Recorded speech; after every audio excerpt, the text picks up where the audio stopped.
मैं नहीं दूंगी, मैं क्यों दूं चार्जेस? रोड के आपके बुक करके जाना आने के तो आप घर पे रुकना, आपको फ्रेश अप है आने तो इधर मैं वेटिंग करना आपका अलम ही नहीं, मैं आपका वेटिंग करा के इधर 2 मिनट है वेटिंग का, अभी कितना हो गया? हाँ वो कौन वो किसका देगा मेरे को? हाँ वेटिंग चार्ज होता है तो कौन देगा? हाँ इधर वेटिंग करके मेरा क्या काम नहीं दूसरा काम?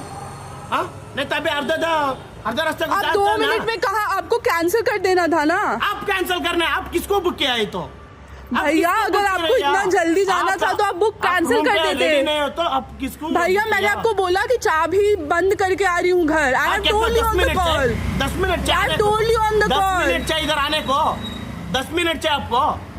आप भाई आप चले जाओ, मैंने आपका कैंसिल कर दिया, आप जा सकते हो। कैंसिल कर दो मेरा। मैं नहीं दूंगी, मैं नहीं दूंगी। मैं क्यों दूं आपको पैसे? नहीं देंगे। हाँ किसको बुक किया ऐसा? तो इधर वेटिंग करने बुक किया तो आप जा सकते थे ना पहले, आप क्यों नहीं गए? आप कैंसिल करने ना लेटर दे भाई, तो I मैं don't- किसको जाना है? हाँ मेरा कैंसिल कर दो, मैं जाएगा नहीं तो आप कैसे जाएगा मैं भी देखता हूँ। जाओ।